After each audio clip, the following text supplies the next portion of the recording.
Di dunia voli putri, drama itu biasanya cuma soal smash kenceng atau blok yang bikin lawan bengong. Tapi Vietnam kali ini bikin drama level sinetron 1000 episode, pemain putri kok isinya campuran.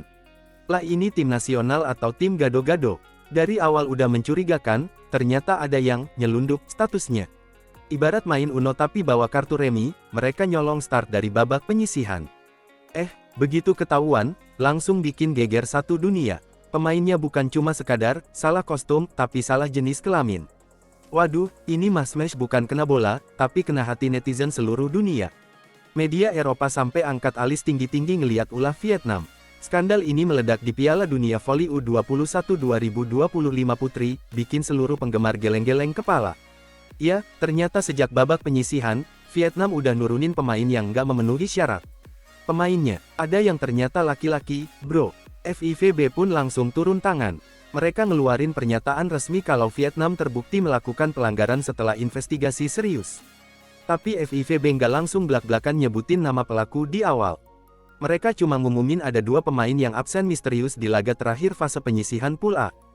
Waktu itu Vietnam menang lawan Puerto Rico. Tapi 2 nama yang biasanya jadi andalan, malah nggak nongol di lapangan. Mereka adalah Dang Thi Hong dan Nguyen Phuong Quynh.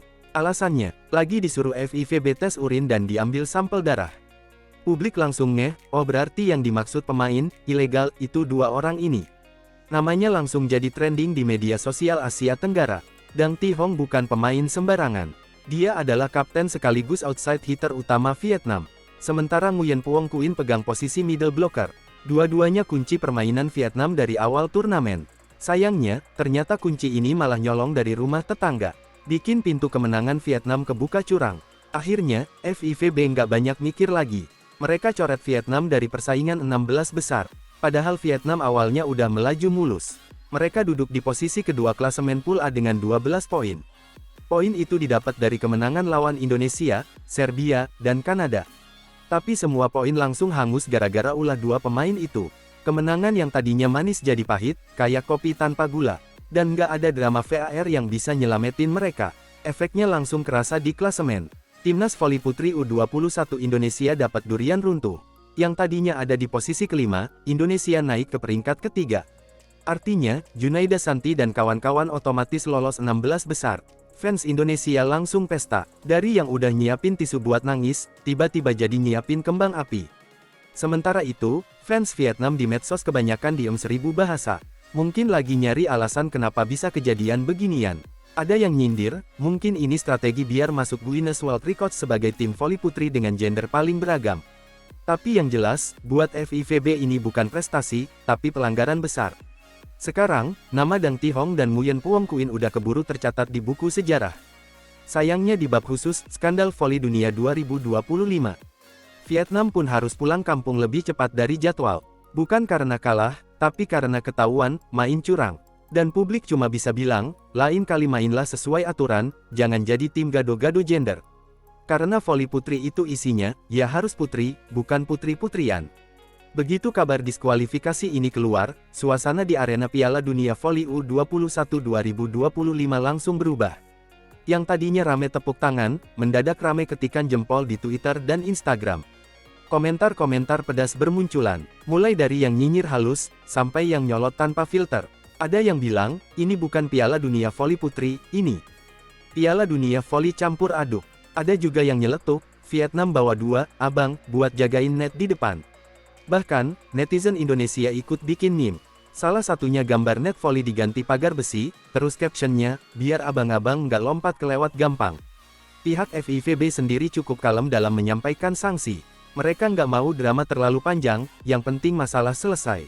Tapi di balik layar, kabarnya beberapa tim peserta protes keras. Mereka ngerasa dicurangi sejak awal penyisihan. Khususnya Indonesia, yang awalnya harus rela di luar 16 besar. Ternyata gara-gara, bonus 2 pemain tambahan gender, posisi mereka ketahan. Begitu Vietnam dicoret, Indonesia otomatis naik. Lolosnya pun bukan cuma formalitas, tapi dapat semangat baru. Pelatih Indonesia sampai bilang ke media, ini rejeki nggak ketukar. Kadang musuhnya bukan cuma tim lawan, tapi juga aturan yang dilanggar. Ucapan itu langsung disambut tepuk tangan fans. Sementara itu di kubu Vietnam, media lokal agak hati-hati memberitakan.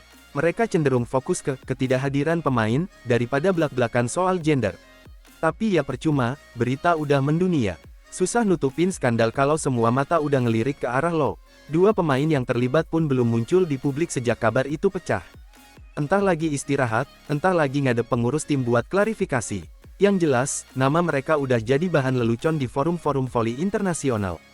Bahkan ada yang bikin julukan, dinamik duo gender surprise. Turnamen pun lanjut tanpa Vietnam. Bagi FIVB, ini juga jadi pelajaran besar soal pengecekan kelayakan pemain. Bagi Indonesia, ini kayak dapat tiket konser gratis di baris depan. Kesempatan emas buat buktiin kalau mereka layak bersaing di level dunia. Dan buat Vietnam, ini PR besar. Kalau mau main di ajang resmi, mainlah jujur dari awal. Karena sekali kena cap curang, susah banget ngilanginnya. Netizen nggak bakal lupa, dan bakal terus inget skandal ini sampai bertahun-tahun. Apalagi sekarang, di Google, kalau ngetik Vietnam Voli Putri U21, yang muncul bukan hasil pertandingan. Tapi berita soal dua pemain yang bikin heboh satu dunia. Di dunia olahraga, salah satu pantangan terbesar adalah curang. Tapi kayaknya dua pemain Vietnam ini pikir aturan itu cuma hiasan, kayak bunga plastik di ruang tamu.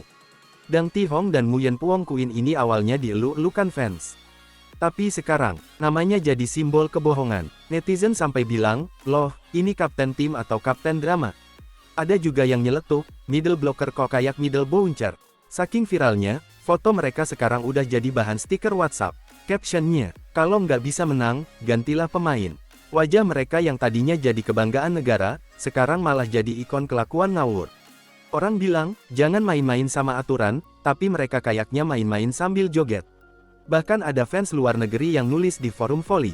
Dengan dua pemain ini, Vietnam nggak butuh taktik, cukup kagetin lawan dengan gender plot twist. Gila nggak, bro? Lawan-lawan mereka di lapangan pasti sempat mikir, kok ini smashnya keras banget. Pas tahu alasannya, semua jadi masuk akal. FIVB sendiri kayaknya udah males berdebat panjang. Makanya mereka langsung coret Vietnam, kayak nyabut steker TV yang lagi nyetel sinetron basi. Indonesia jelas jadi pihak yang paling untung. Bukan karena kasihan, tapi karena mereka emang pantas dapat slot 16 besar. Sementara Vietnam, ya siap-siap pulang bawa koper, plus satu koper lagi isinya rasa malu.